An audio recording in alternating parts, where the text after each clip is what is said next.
कि घुंघटा उठावा तनी रनिया हो। वाह वाह वाह वाह वाह। घुंघटा उठावा तनी रनिया हो। धरती के चांद देख ली। घुंघटा उठावा तनी रनिया हो। धरती के चांद देख ली। धीर धारी ना ए राजा धीर धारी ना। धीर धारी ना ए राजा धीर धारी ना।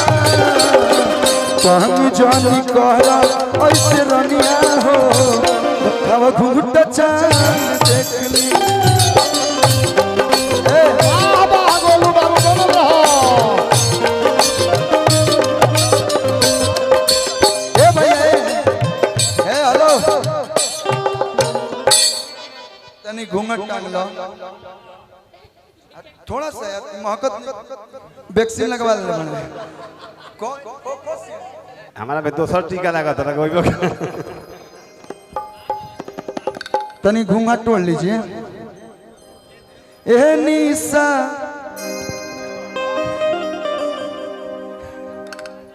निशा जी बहुत अच्छी है।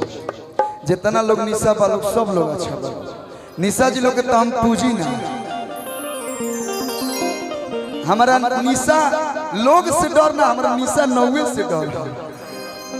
कहे के बा कि घुंघटा उठावा तनी रनिया हो। ना माने बियाह शादी हो आवा गोलू जी जगह कि पर। अरे घुंघटा उठावा तनी रनिया हो। उठावा घुंघटा चांद देख ली। वाह वाह वाह गोलू बाबू बनल रहो।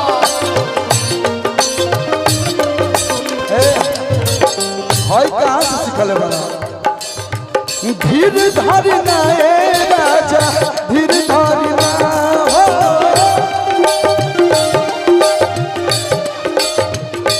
हाँ, धीर धारी ना ए राजा धीर धारी ना।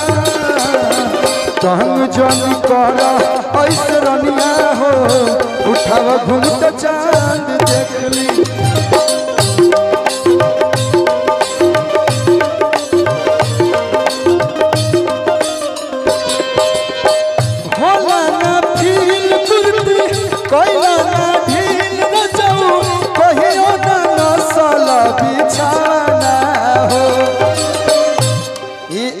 हम बोले बनी हमारा आशु बाबा कंपनी है किरण म्यूजिक एंटरटेनमेंट। तो ये भाई के हम लिंक भेजनी हम कहनी भाई तारा फ्लेवर लायक गीत बा।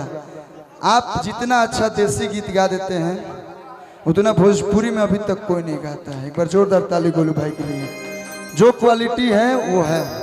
तो ये गाना हम जब गावत रहे स्टूडियो में ताम कदरी के बुझाता गोलू भाई गावत रहे। कहे के बा होला ना फील कुर्ती कोइला ना ढील ना जाऊ पर जैसे नाचो तरह भोजपुरी इंडस्ट्री के बहुत बड़ा सुपरस्टार सांसद महोदय जैसा आप डांस कर रहे हैं। हम एगो बात कहो कि हमरा जब से गोली लागल तो हमार मन टूट गई। लेकिन कलू भैया ऐसा भाई निशा ऐसा दोस्त और हमार टिंकू भैया ऐसा बड़ भाई हमारा के इतना सहयोग दिलन कि आज निशा भी हमारी ऐसी दोस्त हैं कि मेरे कितने होली मिलन में अब की बार तो कलू भैया ऐसे भाई आए जो आज भी मेरा गांव जप रहा है। तो मैं चाहता हूं कि निशा इतने कम दिनों में जो यूट्यूब पर छाई हुई है इसके लिए एक बार आप लोग ताली बजाइए। और मैं जी रहा हूं क्यों जी रहा हूं ये नहीं पता, लेकिन गोली लगने के बाद मैं टूट गया हूं। लेकिन निशा मेरी कभी कभी इज्जत संभाली है। तो काहे खातिए राजा गवना करवला। एक बात गोली पे एगो गोली पे जतन पावर दिहल हुए माई दुश्मन मन के गोली में। आयो जंगिया छेदाइले बा तोर हाथ छेदाइल बा जांग छेदाइल बा। लेकिन जब तक आई इतना लोग के प्यार रही नो छेदे छेदे हो जाए तब जब तक जिंदगी रही तब तक गाना गाई जा।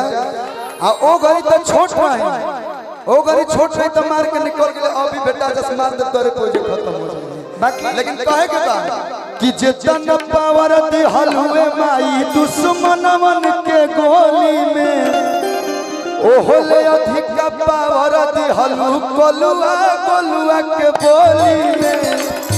बाकी हम ही कहो हमार फेवरेट गीत हो कि काहे खातिर राजा अरे गवना करो आ गोदी में नदी हल खेला गोदी में नदी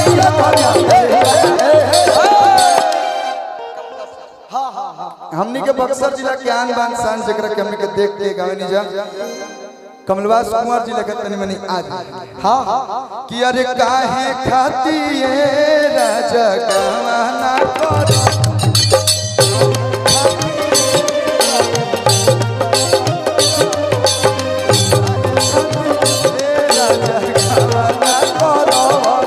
तो गोदी में नदी होला खेलावा लहई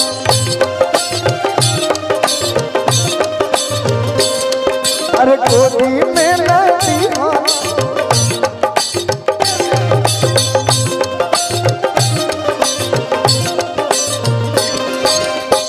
कोइला ना खूब गिरती कोइला ना ढील कुर्ती होला ना ढील रजऊ अभिनो ना नसल बिछावा ना हो काहे खातिर राजा गवाना करवला काहे खातिर राजा गवाना करवला गोदी में लागी हल खेलावा देखता गोदी में नदी होला खेलावाना